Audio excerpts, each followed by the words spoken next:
மீனராசியில் பிறந்த அன்பர்களுக்கு இந்த வாரம் அப்படிங்கிறது அமைதியையும் நிம்மதியையும் விரும்பக்கூடிய ஒரு வாரமாக இருக்குங்க.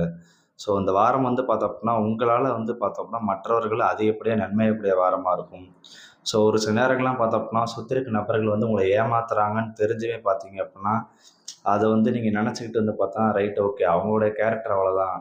ஸோ நமக்கு நாம பார்த்தா நாம கரெக்டாக இருந்துக்கணும் அப்படின்னு பார்த்தா உங்களை நீங்களே பார்த்தீங்க அப்படின்னா வருத்திக்கிட்டு இருந்தாலும் பார்த்தோம்னா முகம் சொல்லிக்காமல் அவங்க ஏமாத்த விட்டு நீங்கள் ரிட்டன் பேசுவீங்க.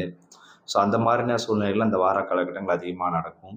ஸோ இந்த வாரம் பார்த்தோம்னா குடும்ப விஷயங்கள் உங்களுக்கு சப்போர்ட்டாக இல்லைங்க. நீங்கள் செஞ்சுக்கிட்டு இருக்கிற நீங்கள் தொழில், வேலை, வியாபாரம் இதுதான் உங்களுக்கு சப்போர்ட்டாக இருக்கிற ஒரு வாரமாக இருக்குதுங்க.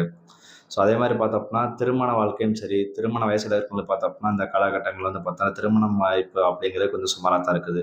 திருமண வாழ்க்கை, காதல் வாழ்க்கை இது 2மே சுமாராக தாங்க. அதுலேயும் குறிப்பாக பார்த்தீங்க அப்படின்னா, நீங்கள் நேசிக்கிறவங்க இந்த காலகட்டங்களை ஒரு சில நேரங்களும் ஏமாற்றுவாங்க. அதுவுமே உங்களுக்கு பார்த்தா உங்களுக்கு கஷ்டமாக இருக்கும். ஸோ குடும்ப விஷயங்களும் சரி, திருமண வாழ்க்கையும் சரி, காதல் வாழ்க்கையும் சரி இந்த 3மே பார்த்தீங்க அப்படின்னா உங்களுக்கு சிறப்பாக இல்லைங்க. தொழில், வேலை, வியாபாரத்தை பார்த்தோன்னா ஓரளவுக்கு எதிர்பார்த்த அளவுக்கு பார்த்தோம்னா உங்களுக்கு வருமானம், காசு இதெல்லாம் பார்த்தோன்னா வருங்க. அது ஒன்றும் பிரச்சனை இல்லை.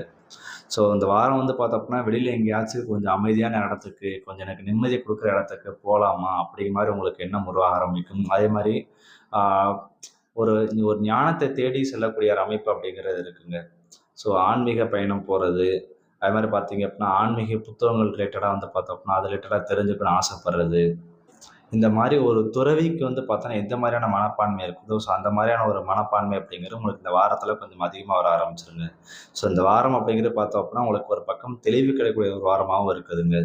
ஸோ இந்த வாரம் பார்த்தோம் அப்படின்னா யார் நம்மக்கிட்ட உண்மையாக இருக்காங்க, யார் நம்மளை ஏமாத்துறாங்க, நம்ம வாழ்க்கையில் என்ன நடந்துகிட்டு இருக்கு அப்படின்னு பார்த்தோம்னா உங்களை நீங்களே அலசி ஆராயக்கூடிய ஒரு வாரமாக இந்த வாரம் அப்படிங்கிறதுக்குங்க.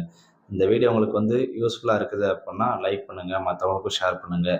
நம்ம சேனலை இது வரைக்கும் நீங்கள் சப்ஸ்கிரைப் பண்ணாமல் வச்சுருந்தீங்க அப்படின்னா மறக்காமல் சேனல் சப்ஸ்கிரைப் பண்ணிடுங்க.